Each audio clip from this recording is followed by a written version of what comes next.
오늘 말씀은 여호수아 3장 7절에서 13절 그리고 누가복음 18장 18절에서 27절까지입니다. 여호수아 3장 7절에서 13절은 제가 봉독해 올립니다. 그리고 누가복음 18장 우리가 교독합니다. 광야는 어떤 곳인가를 우리가 잘 이제 알고 있습니다. 광야는 내 상식이 깨트려지는 곳입니다. 내 오름이 깨트려지는 곳이 광야라는 것이죠. 철저하게 나의 것들이 무너지는 것이 광야라는 것입니다. 내 삶의 기초가 될 만한 것은 전부 하나님께서 무너뜨리는 것입니다. 이 광야라는 것이죠. 옳고 그름을 무너뜨린다. 이것이 가장 큰 무너뜨리는 것입니다. 나의 옳고 그름을 무너뜨리시는 겁니다. 좀 전에도 하나님께서 예배드리기 직전에 어떤 언어들이 오고 갔는데 바로 하나님께서 손가락을 이렇게 내미시는 겁니다. 무엇을 지적하고 있어요? 나의 옳음을 지적하고 있는 겁니다. 이제까지의 나의 경험, 나의 지식, 그것으로 쌓여진 나의 옳음을 손가락으로 조용히 지적하시는 겁니다. 옛날에는요, 손을 들어서 휘둘렀습니다. 근데 제가 조용해진 만큼 하나님도 조용해지셨습니다. 손가락으로 조용히 가르치십니다.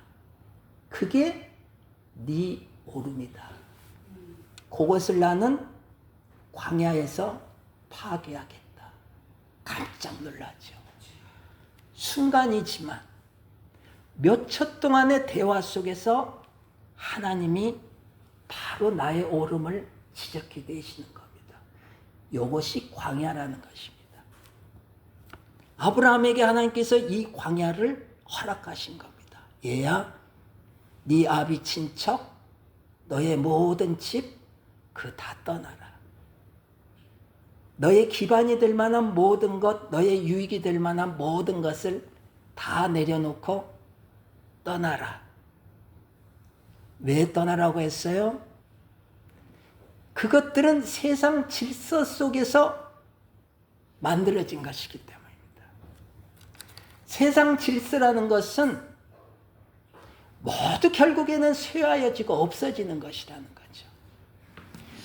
원래가 세상 질서라는 것은 혼돈과 공허와 어둠을 기초로 해서 만들어진 겁니다. 하나님의 창조와는 전혀 관련이 없는 것들이라는 겁니다. 이 세상 질서입니다. 영원하지 못한 겁니다. 결국에는 끝이 있는 것입니다. 없어지는 것입니다.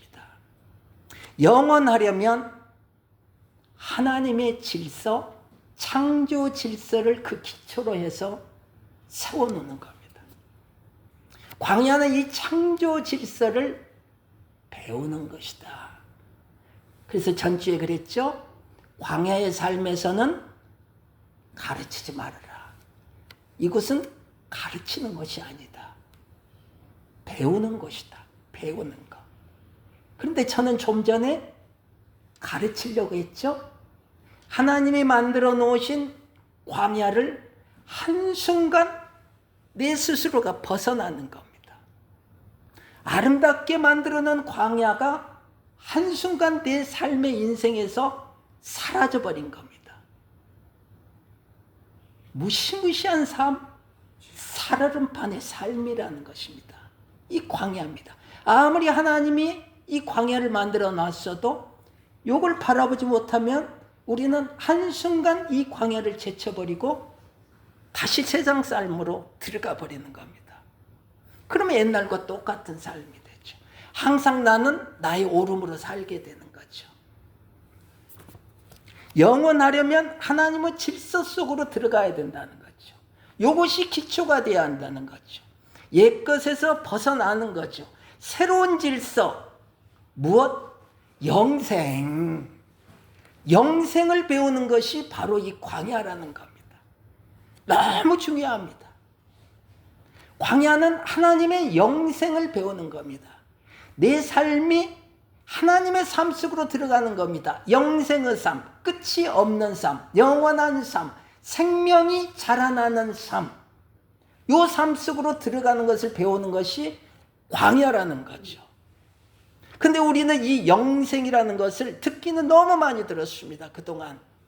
그러나 실제 우리의 삶에 이 영생을 적용해 본 적이 드물다는 겁니다. 모두가 마찬가지입니다.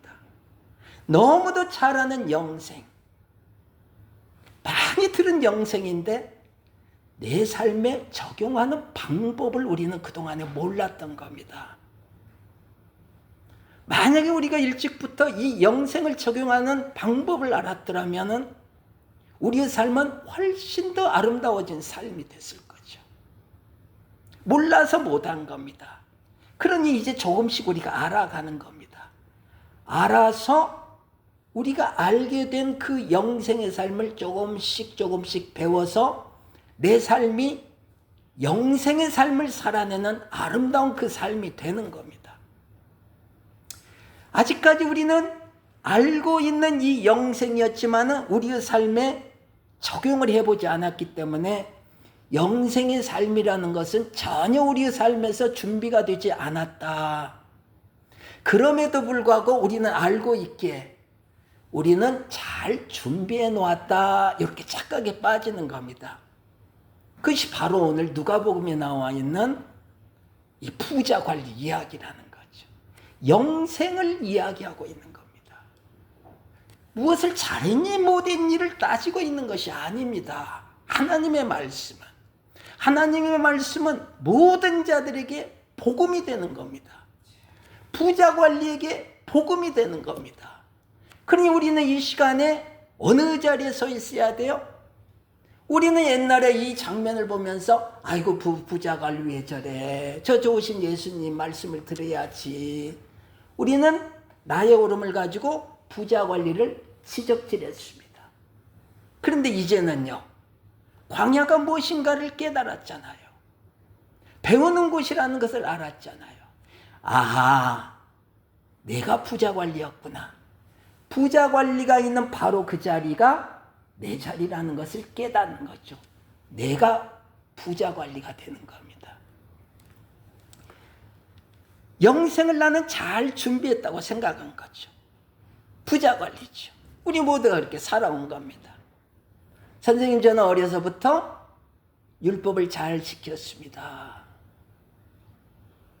예수님, 저는 어려서부터 사람들한테 좀 착하다는 말을 들었습니다.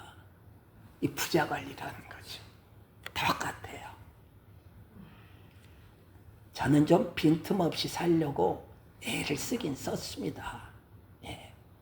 상황이 그것을 그렇게 온전하게 만들어내지 않았기 때문에 그런 겁니다. 나는 사실은 열심히 하긴 했습니다. 네. 난 도둑질하지 않았습니다. 간음하지 않았습니다. 저 사람들이 도둑질하고 간음하는 것을 참 많이 봤지만은 나는 거기에 동조하지 않았습니다. 나는 회사를 깨끗하게 운영하려고 애를 썼습니다. 세상이 나를 봐주지 않는 겁니다. 이렇게 하는 겁니다. 부자 관리. 주님, 나는 남도 많이 도와줬어요. 11조 빼놓지 않고 꼬박꼬박 냈습니다. 더 냈습니다. 네. 주님, 영생을 위해서 또 무엇을 하면 좋겠습니까? 부자 관리라는 거죠. 이런 우리에게, 이런 부자 관리에게 예수님이 지금 오늘 말씀하시는 겁니다. 네가 가지고 있는 거 다 팔아서 가난한 사람들에게 주고 너는 나를 따르라. 무슨 말씀이요? 차원이 다르다. 세상의 질서를 얘기하는 것이 아니다, 지금. 창조를 이야기하는 겁니다. 창조 세계의 질서를 얘기하는 겁니다. 그러니 우리는 받아들이기가 어렵죠. 얼마를 좀 떼어서 남 도우라 그런 얘기가 아니잖아요. 11조를 바쳐라, 12조를 바쳐라, 그 얘기 아니잖아요. 그럼 우리는 교회에서 그 얘기하고 있잖아요. 항상 하는 얘기가 착하게 살아라 하잖아요. 11조 꼭 바쳐야 됩니다 하잖아요. 나는 록펠러입니다. 난 록펠러. 11조를 내기 위해서 수십 명을 고용했습니다. 나는 이렇게 많이 냈습니다. 그러니 하나님께서 나에게 큰 복을 내려주셔서 내 재산이 어마어마해졌습니다. 요 얘기하는 거 아니잖아요. 지금 창조 질서를 얘기하고 있잖아요. 성경은 여전히 세상 질서 속에서 옳고 그름으로 성경을 바라보면 어떻게 되겠습니까? 차원이 다른 세계의 이야기를 하고 있는데 여전히 부자 관리의 삶을 살아내고 있다는 거죠. 그러니 예수님의 말씀하신 이 조건을 받아들일 수가 없는 겁니다. 네가 네 삶을 위해서 계획했던 모든 것들을 다 내려놓고 나를 따르라. 우리의 근원을 파괴하기를 원하는 겁니다. 예수님께서는. 그러니 근심하면서 되돌아갈 수밖에 없는 겁니다. 이게 우리 부자 관리라는 거죠. 네. 왜 부자 관리가 예수님의 이 말씀을 따르지를 못해요? 다 알잖아요. 그런 식으로는 살 수 없기 때문에. 누가 그런 식으로 살 수 있겠습니까? 그러나 우리는 이제까지 부자 관리를 초롱했잖아요. 지적했잖아요. 지독히도 말을 안 듣네. 그래서 말 안 듣는 자의 대표자로 부자 관리를 딱 선정해서 소용없는 설교 말씀을 만들어내잖아요. 그 얘기 아니잖아요. 지금 창조 얘기하고 있잖아요. 세상 질서 속에서 언제까지 살아야 되느냐 이거예요. 예수 믿는 사람이 구원을 얘기하고 있는데 윤리도덕을 이야기하면 어떻게 되겠습니까? 윤리도덕은 결국은 썩어 없어지는 거 아닙니까? 쇠하여져서 사라지는 거 아닙니까? 영원한 것이 아니잖아요. 이 우리의 세상 질서에 익숙해져 있는 우리의 모습이라는 거죠. 누구 한 사람 이 범죄에서 벗어나는 사람이 없어요.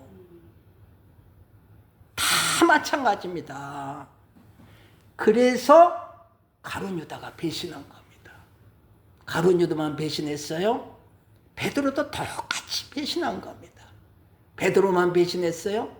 모든 제자들이 다 배신한 겁니다. 예수가 살아계실 때에는 그럴듯하게 내가 주님을 위해서 내 목숨에도 바치겠습니다 했던 베드로가 예수님이 돌아가시자 뭐예요? 나는 고기나 잡으러 가야 되겠다. 모든 것을 다 예수를 위해서 다 바친 줄 알았더니 베드로는 자기 좋은 배를 그 어느 데에 딱 감춰놓고 있었던 겁니다.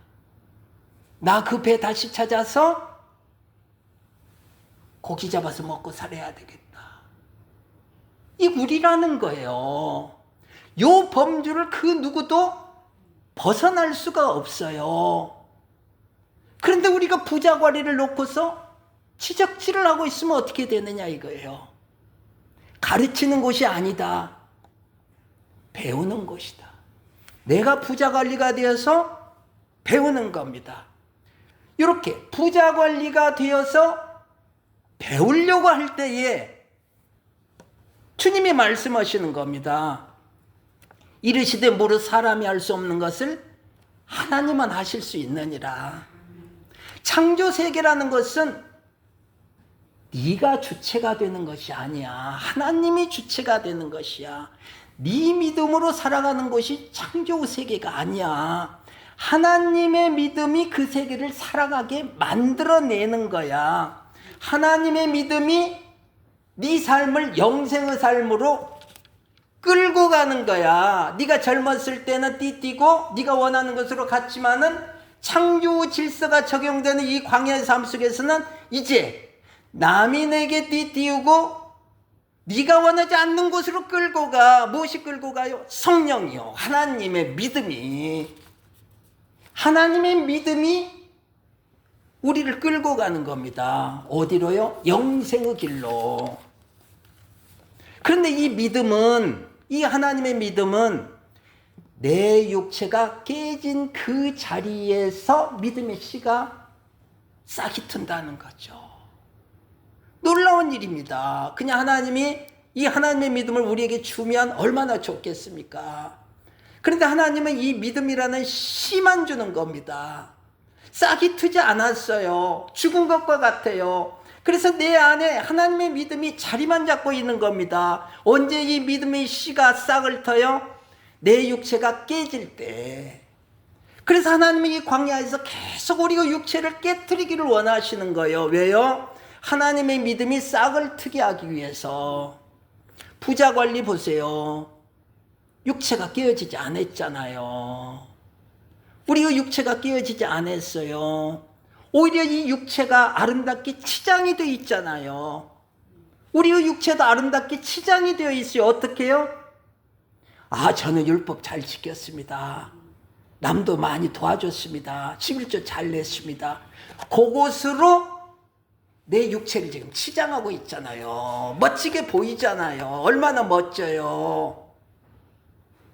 그러니 하나님이 원하시는 이 하나님의 믿음은 싹이 트지를 않잖아요. 이것을 깨트린다는 거예요.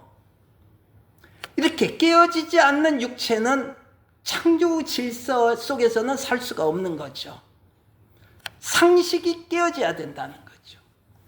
나의 오름이 깨어져야 된다는 거죠. 오름이 나빠요?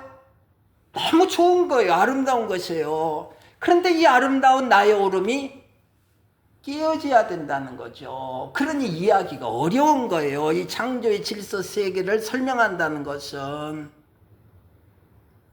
상식이 깨어지는 일, 오름이 깨어지는 일, 상상할 수 없는 억울한 일이 생기는 일.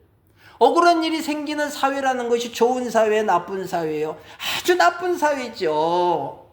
왜 억울한 일이 생겨? 법이 보호를 해줘야죠. 그러나 이 광야의 삶이라는 것은 억울한 일이 반복적으로 생기는 거예요. 왜 그럴까요? 육체를 깨트리기 위해서 그런다는 거죠. 육체가 깨트려져야 바로 그 자리에 하나님의 믿음이 싹이 솟아나니까. 그래서 모두가 광야의 삶을 살게 되면 다 피해자가 된다는 거예요. 다 억울한 자가 돼요. 그러나 방법이 없어요. 하나님의 창조세계 이 질서를 세우는 방법은 이 방법밖에 없어요. 육체를 깨트리는 방법이에요. 그래서 이 광야의 삶은 모두가 다 고통이더라. 고통이라는 거예요. 오늘은 마무리를 해야 되니까 좀 길어질 수가 있어요. 그래서 이 대표자를 누구로 세웠느냐? 이 광야의 삶에서 고통받는 대표자가 누구냐? 성경은 우리가 너무도 잘 아는 욥을 선택해 놓은 거예요. 항상 성경은 그 무엇을 설명하기 위해서 어떤 사람의 삶을 선택해 놓는 겁니다. 물론 욥보다도 더 아름다운 자들이 있었겠죠. 그러나 하나님은 욥을 선택한 겁니다. 하나님이 선택해 놓은 겁니다. 그래서 하나님이 당대에 가장 의롭다고 인정을 미리 해 놓는 겁니다. 욥을 향하여서. 욥 가장 의로운 자다. 이 땅에서 가장 의로운 자다. 욥이 사는 그 시대에 가장 의로운 자다. 하나님이 일단 이렇게 인정을 해놓고 시작을 하는 거예요. 그는 의롭다. 지적할 것이 없다. 창조 질서를 설명하는 기초가 되는 거예요. 의로워요. 나는 옳아요. 나는 욥이에요. 그래서 그 인생이 아주 멋진 인생인 거예요. 잘 살았어요. 그 삶은 분명히 옳았어요. 하나님도 그 삶이 옳다고 인정을 해줬어요. 그런데 어느 날부턴가 문제가 생기는 거예요. 억울한 일이 반복되는 거예요. 재산도 날아가고 병도 들고 자녀까지도 죽고 아내는 그를 조롱합니다. 얼마나 억울하겠어요. 거기다가 자기를 위로하러 온 친구들이 뭐라고 하는지요? 너 뭔가 하나님께 죄를 지어서 그런 거야. 얼마나 억울하겠어요. 기껏 위로하러 왔는데 너 죄 지어서 그래. 혼란에 빠지는 겁니다. 무엇이 잘못됐는지를 몰라요. 그러죠. 왜 모를까요? 옳게 살았으니까. 옳았으니까 모르는 거예요. 이 광야의 삶이라는 거예요. 우리가 왜 억울해요? 옳게 살았는데 당하니까. 옳게 살았는데 억울한 일을 당하니까. 그래서 힘든 거예요. 그러나 그게 광야라는 거예요. 세상은 계속 욥을 질책해요. 그렇게 옳게 살았는데 누구를 통해서요? 나와 가장 가까운 사람을 통해서. 욥의 세 친구를 통해서. 너 뭐 잘못했어 분명히. 이렇게 지적질하는 거예요. 이게 광야라는 거예요. 그러니 가장 가까운 사람이 누구예요? 광야에서는 그 자가 누구예요? 가장 악질짓을 하는 사람이요. 근데 그 사람이 가장 훌륭한 사람이요. 가장 하나님에게 지금 잘 쓰임을 받고 있는 사람이요. 세상의 질서와는 전혀 다르다는 거예요. 광야라는 것은. 하나님이 이런 방법으로 하나님의 창조 질서를 설명해 내는 거예요. 그래서 욥은 악을 쓰죠. 하나님이 아니잖아요. 이거 뭔가 잘못됐습니다. 분명히 하나님이 뭔가 잘못한 겁니다. 따져봐야 되겠습니다. 하나님 만나주세요. 저 할 말 많습니다. 요렇게 광야의 세월이 흐른다는 거예요. 누구 삶이요? 광야에 있는 우리들의 삶이요. 이제 우리가 욥이 되어 있잖아요. 얼마나 지났어요? 한참을 지난 거예요. 한참을 지나서 하나님이 나타나신 거예요. 얼마나 할 말이 많겠습니까? 그런데 하나님은요, 옳고 그름에는 전혀 따지지를 않습니다. 욥은 지금 옳고 그름을 따져야 되는데 하나님은 전혀 그것을 따지지 않으시고 창조를 말씀하고 계신다는 거죠. 내가 땅에 기초를 놓을 때 너 어디 있었지? 황당한 질문을 하는 겁니다. 대체 이 세상이 창조될 때 난 어디 있었을까? 깊은 고민에 이제 빠지기 시작하는 겁니다. 할 말을 못하게 입을 딱 막아버리는 겁니다. 이 한 문장으로. 바다가 물밀듯이 터져 나올 때에 그 흉악한 파도가 육지를 향해서 치밀어 올 때에 요걸 막은 자가 누구라고 생각하니? 기가 막히죠. 누구였을까요? 이렇게 하나님은 우리에게 입을 막아주시는 겁니다. 어디서 막아주세요? 악을 쓰는 기도 자리에서. 얼마나 고래고래 악을 쓰면서 기도했겠습니까? 이 욥이. 그런데 한 문장으로 우리의 입을 막아버리는 겁니다. 한 문장으로 조 목사의 입을 막아버리는 겁니다. 그 손이 너무도 큽니다. 이것이 우리의 삶 속에서 경험되어지는 거죠. 하나님을 믿는다는 것은 전혀 다른 차원이라는 것을 그때서야 깨닫게 되는 겁니다. 그래서 욥이 이렇게 고백을 하죠. 욥기 42장 3절 804쪽. 우리 김순옥 집사님 한번 읽어봅니다. 욥기 42장 3절. 무지한 말로 이치를 가리는 자가 누구니까? 나는 깨닫지도 못한 일을 말하였고 스스로 알 수도 없고 헤아리기도 어려운 일을 말하였나이다. 하나님의 창조 앞에 엎드리게 되는 겁니다. 자동입니다. 자동. 자기는 옳고 그름을 따지려고 했는데 팽이나 그저 엎드리게 되는 겁니다. 이게 하나님과 우리 사이의 간격이라는 거죠. 어디 하나님의 창조 앞에서 우리가 내가 할 말을 할 수 있겠습니까? 하나님은 한마디만 해버리면 우리의 입을 딱 막아버리는 겁니다. 그러니 얼마든지 기도 자리에서 고함치세요. 하나님 앞에 손가락질 하세요. 그렇게 했을 때 그 상황에 하나님 오시는 겁니다.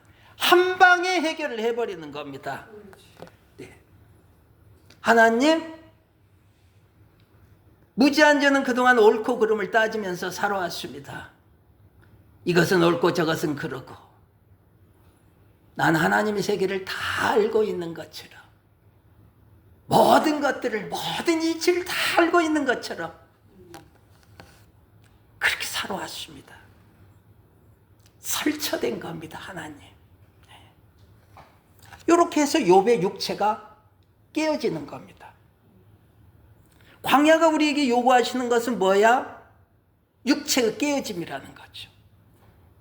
동의하기가 어렵습니다. 왜요? 억울하니까요. 이유 없이 매맞는 것 같으니까요. 그런 우리에게 하나님께서는 우리의 입을 막으시고 십자가 길을 향하여 걸어가시는 예수를 바라보게 하는 겁니다. 앞서가시는 우리 주님이 내 마음속에서 따라와 따라와 하시는 겁니다. 따라가면 분명 죽을 줄 아는데 나도 모르게 따라가지는 겁니다. 기억하세요. 나도 모르게 따라가지는 겁니다. 이게 뭐예요? 하나님의 믿음이다. 나는 내 믿음으로 신앙생활을 하려고 했는데 광야에 들어서자 내 믿음은 소용없구나. 하나님의 믿음이었구나. 하나님의 믿은 내 육체가 파괴되는 그 자리에서 싹이 돋아나는구나. 나도 모르게 그 어떤 것에 이끌려서 따라가게 되는 겁니다. 나는 원하지 않았는데. 원치 않는 그것으로 베드로 너를 끌고 가리라. 원치 않는 그곳으로 끌려가는 겁니다. 그런데 누가 가요? 내가 가고 있는 겁니다. 사람들은 가지 말라고 하는 겁니다. 내가 가는 거예요. 이 놀랍잖아요. 이 하나님의 믿음이 나를 끌고 가는 겁니다. 드디어 하나님의 믿음이 우리 안에 자리를 잡았다. 우리는 이 믿음으로 예수 십자가에 동참을 하게 되는 겁니다. 물론 심한 고통입니다. 세상 모든 사람들에게 버림을 당한 것 같습니다. 하나님에게도 버림을 당한 것 같습니다. 그래서 그 고통 속에서 외치는 거예요. 엘리 엘리 라마 사박다니, 하나님 왜 나를 버리시나이까? 그래도 우리는 그 십자가를 버리지 않는 겁니다. 끝까지 그 십자가를, 나에게 고통을 주는 그 십자가를 끝까지 붙잡고 있는 겁니다. 내 안에 있는 하나님의 믿음이 그걸 붙잡게 한 겁니다. 이 상황이 어떤 상황이냐? 오늘 구약의 상황이죠. 바로 이 상황이라는 거예요. 바로 우리 눈앞에 시퍼런 요단강물이 보이더라. 우리의 삶 앞에 시퍼런 요단강물이 보이더라. 이때 하나님의 믿음이 내 안에서 외치는 겁니다. 요단에 들어서라. 하나님의 믿음이 외치는 겁니다. 이때는 우기였다고 그랬습니다. 강물이 깊습니다. 강폭도 넓습니다. 수십 미터가 됩니다. 분명히 건널 수가 없습니다. 무슨 생각을 하게 될까요? 내 안에 있는 하나님의 믿음이 건너가라 하고 있습니다. 이때 무슨 생각을 할까요? 아이고 안 되는데 애굽으로 다시 돌아가야 되겠다? 요 생각할까요? 아니요. 우리는 많이 배운 겁니다. 많은 경험을 한 겁니다. 이 광야에서. 우리는 두말 않고 요단강물을 향해 가는 겁니다. 하나님의 법궤를 앞세우고 사망의 강물을 향해 뛰어드는 겁니다. 분명히 건널 수가 없는 것이 뻔합니다. 강물이 너무 깊고 강폭이 너무 넓어서 사망의 강물입니다. 무시무시한 두려움이 함께하고 있죠. 그럼에도 불구하고 우리의 의지는 확고합니다. 나는 건널 거야. 무엇이 일하고 있어요? 하나님의 믿음이 지금 일하고 있는 겁니다. 나는 그동안 내가 꼭 붙잡고 있었던 그 고집스러운 그 오름, 그 오름을 들고 저 저주 강물 속으로 들어가는 겁니다. 무엇이 들어가게 해요? 하나님의 믿음이. 우리는 그 강물로 뛰어들면서 다음의 상황은 하나님께 맡기는 겁니다. 죽으면 죽으리라. 모리아산에서 이삭을 제물로 바쳐라 할 때에 죽으면 죽으리라 칼을 듭니다. 아브라함의 모습이에요. 바로 그 모습이. 아브라함아 그 칼을 멈춰라. 눈앞에 하나님이 준비해 놓으신 수장이 보이는 겁니다. 요단강아 그 흐름을 멈춰라. 우리 눈앞에 앞서가시는 예수가 보이는 겁니다. 강물은 이미 묻히로 변해 있는 겁니다. 저 우편에 그 저주의 강물이 쌓여 있는 거죠. 내가 걸어가는 그 강물은 예수가 이미 걸어가고 계시는 겁니다. 탄탄한 땅을 걸어가고 계시는 겁니다. 우리는 그 길을 가게 된 겁니다. 언제 쌓여진 그 물이 흘러내릴지 모릅니다. 그러나 우리는 앞서가시는 예수를 따라 그냥 그 요단을 건너가는 겁니다. 무엇이 하고 있어요? 하나님의 믿음이. 너희들은 승리자다. 이스라엘이다. 하나님이 칭찬하는 거죠. 요 칭찬을 받는 인생이 되라 이거죠. 요 칭찬을 받지 못한다면 여전히 광야에서 빙빙빙빙 세월을 보내는 겁니다. 죽음이 임박해서 침상에 오를 바로 그때까지, 병원에 들어가기 바로 그때까지 여전히 광야를 빙빙빙빙 돌기만 하는 겁니다. 요단을 건너가야죠. 승리자가 돼야죠. 하나님은 우리에게 요 인생을 이미 준비해 놓으시고 내 믿음으로 이 길을 걸어오라 하시는 겁니다. 아멘 하는 거죠. 여러분들 다 아멘 하세요. 우리 이쁜 우리 김순지 목사님 아멘 하시잖아요. 다 아멘 하시고 건너갑니다.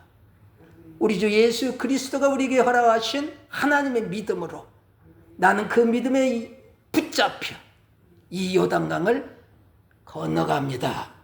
내 눈에 예수가 걸어가시는 그 묻이 보이게 해주십시오. 기도하면서 찬송하면서 걸어가는 겁니다. 하나님이 내 삶에 복이 있을 거라고 말씀해 주십니다. 요 음성을 들으시는 귀한 여러분들이 되시기를 바랍니다.